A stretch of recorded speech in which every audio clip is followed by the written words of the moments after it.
This is David Kroodsma with Hub Culture and the World Climate Summit. I'm joined by Chip Comins, who is the founder and CEO of Air Day. Chip, can you tell me what Air Day is and what brings you here to the World Climate Summit? Sure.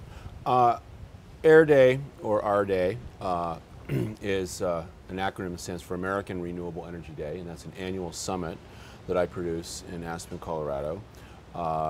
We just completed our 7th annual summit in August. Some of the participants included Ted Turner, T. Boone Pickens, James Cameron, the director of Avatar, Thomas Friedman, Governor Ritter, Governor Richardson, Undersecretary of Energy Johnson, and many others of that caliber.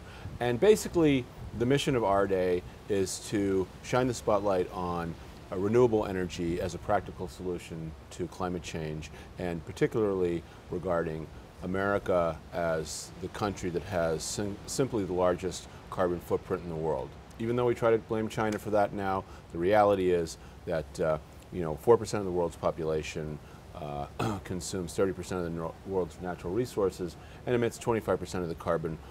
But in fact, we have exported many of our manufacturing facilities over to China, and a lot of the manufactured goods are consumed in the United States. So, and if that's not enough, the reality is that carbon's up there for 100 or 1,000 years, and we own the lion's share. So you bring these thought leaders together. You also then highlight what is being done in the United States in renewable energy. We do. We have panels on wind, solar, biofuels, energy efficiency, of course, and all of the other spectrum. And so how do you feel about where renewable energy stands in the United States?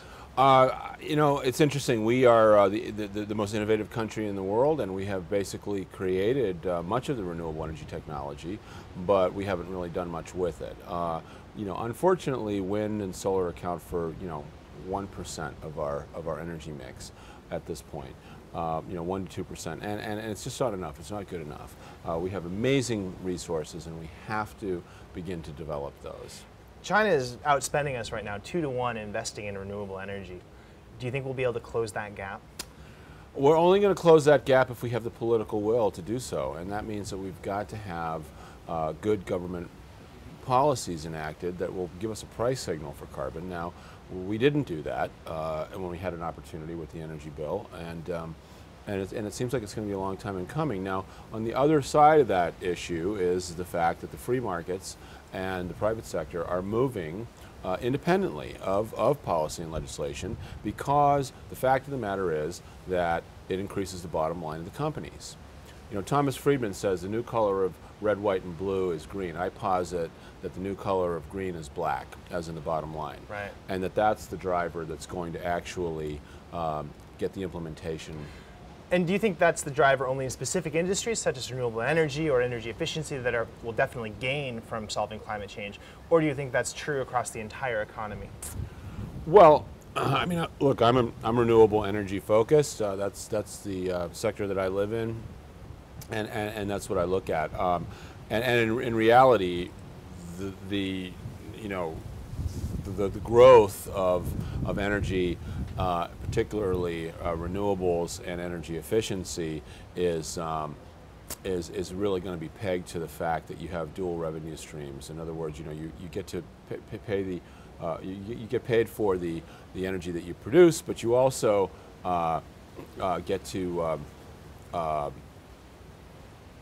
well, in the case of renewable energy credits, that's a voluntary carbon market in the United States.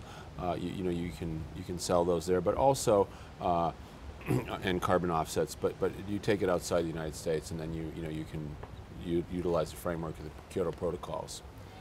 And is there anything you've seen at the World Climate Summit that's particularly excited you, or that you're going to go and take back to our day back in the U.S.? Absolutely. The most exciting thing that I saw here was the conversation that Ted Turner had with Richard Branson last night, where these two giants of industry came together in agreement about the need to move forward at speed and scale in this conversation, and so that's very hopeful. The billionaires need to get together and begin to fund this movement globally. Yeah. Great. Well, thank you. Sure. I'm David Kroodsma, joined by Chip Comins, the founder and CEO of Our Day.